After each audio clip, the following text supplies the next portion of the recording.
నమస్తే friends, welcome back to Shreshta kitchen. నేను మీరావళి. ఇవాళ ఒక మంచి స్వీట్ రెసిపీ అయితే చూపిస్తానమాట. ఇది చాలా అంటే చాలా టేస్టీగా, యమ్మీగా ఈ సమ్మర్ సీజన్లో కూల్గా తింటూ ఉంటే ఇది చాలా బాగుంటుందన్నమాట. అందరు కూడా చాలా ఇష్టంగా తింటారు. అలాగే చేసుకోవడం కూడా చాలా సింపుల్.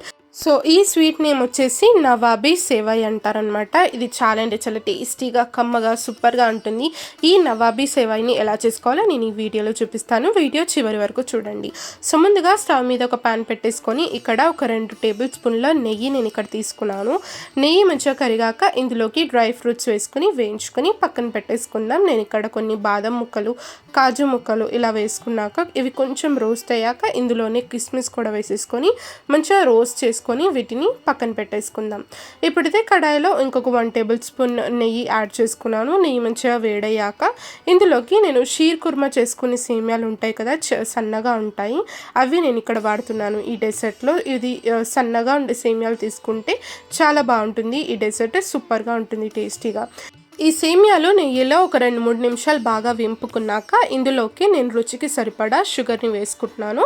ఆ తర్వాత మనం ముందుగా వేయించి పెట్టుకున్న డ్రై ఫ్రూట్స్ అన్నీ కూడా వేసేసుకొని ఒకసారి బాగా కలిపేసుకుందాము. షుగర్ కొంచెం కరుగుతూ ఉన్న మూమెంట్లో ఇందులో నేను ఒక 1 కప్ మిల్క్ కూడా వేస్తున్నాను. నేను ఇక్కడ పచ్చి పాలు వేసుకుంటున్నాను. ఇలా పాలు కూడా వేసేసుకొని మంచిగా మనము మిక్స్ చేసుకొని దీన్ని కొంచెం సేపు కుక్ చేసేసుకోవాలి. ఇలా కుక్ చేయడం వల్ల మనకు పొడిలాడుతూ సేమ్యాలు మంచిగా మెత్తగా ఉడికిపోయి చాలా అంటే చాలా టేస్టీగా సేమ్యాలు అయితే మనకు రెడీ అయిపోతుంది. ఇలా ఇదంతా కూడా సేమియా రెడీ చేసుకున్నాక దీన్ని మనం పక్కన పెట్టేసుకుని మిగతా ప్రాసెస్ ఏంటో చూసుకుందాము. ఇప్పుడు మనము కస్టర్డ్ మిక్స్ని అయితే రెడీ చేసుకుని తీసుకోవాలి. దానికోసం నేను ఇక్కడ ఒక ప్యాన్లో కొన్ని వాటర్ వేసుకున్నాను ముందుగా. ఆ తర్వాత నేను ఇక్కడ ఒక 1/2 లీటర్ అన్ని మిల్క్ తీసుకున్నాను. మీరు కావాలంటే ఫుల్ ఫ్యాట్ మిల్క్ అయినా తీసుకోవచ్చు.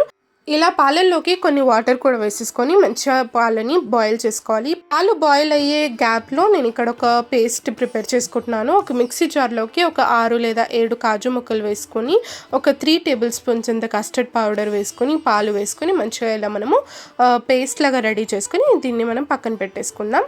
ఇక్కడ చూడండి, మిల్క్ కూడా మంచిగా ఇలా బాయిల్ అవుతూ ఉన్నప్పుడు మనం ప్రిపేర్ చేసుకున్న ఈ పేస్ట్ అంతా కూడా ఇందులోకి వేసేసుకొని ఒకసారి బాగా మిక్స్ చేసేసుకుందాము.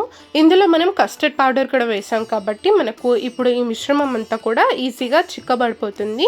సో అది అయ్యేలోపు నేను ఇక్కడ షుగర్ కూడా వేసుకుంటున్నాను. మనం ముందుగా సేమ్యాలలో కూడా షుగర్ వేసాం కాబట్టి మీరు మీ రుచికి తగ్గట్టు ఇక్కడ షుగర్ వేసుకోవాలి. ఇలా చూడండి, మంచిగా ఇదంతా కూడా చిక్కబడేంత వరకు మంచిగా ఈ మిశ్రమం అంతా కూడా బాయిల్ చేసుకున్నాక స్టవ్ ఆఫ్ చేసుకొని మిశ్రమం అంతా కూడా చల్లారి పెట్టుకోవాలి. ఆ తర్వాత నెక్స్ట్ స్టెప్ నేను ఇక్కడ చూపిస్తున్నాను. నేను ఇక్కడ ఒక ప్లేట్ తీసుకున్నాను, ఇలా ఉండేది. ఇందులోకి మనం ముందుగా ప్రిపేర్ చేసుకున్న సేమ్యాలంతా కూడా వేసేసుకొని మంచిగా ఇలా స్ప్రెడ్ చేసుకొని నీట్గా ఇలా చూపిస్తున్న విధంగా ఇలా సెట్ చేసుకోవాలన్నమాట. చూసారు కదా, ఇలా ఒక లేయర్ అంతా కూడా సేమియాలో స్ప్రెడ్ చేసుకున్నాక మీద నుంచి మనం ప్రిపేర్ చేసి పెట్టుకున్న ఈ కస్టర్డ్ మిల్క్ మిశ్రమం అంతా కూడా మీద నుంచి వేసేసుకోవాలి. ఇలా వేసుకున్నాక దీన్ని మంచిగా మనం ఇలా ఒకసారి సెట్ చేసేసుకున్నాక దీన్ని కాసేపు మనము ఫ్రిడ్జ్లో పెట్టేసుకుని మంచిగా చల్లగా అయ్యాక మనం సర్వ్ చేసుకోవాలి. మీ నుంచి నేను ఇక్కడ కొన్ని సేమ్యాలు అలాగే డ్రై ఫ్రూట్స్తో కూడా ఇలా మంచిగా సర్వ్ చేసేసుకుంటున్నాను అనమాట.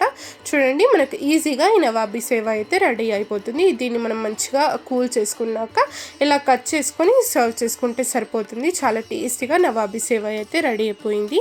ఈ రెసిపీ నచ్చితే తప్పకుండా లైక్ చేయండి, షేర్ చేయండి, మన ఛానల్ని సబ్స్క్రైబ్ కూడా చేసుకోండి. Thank you.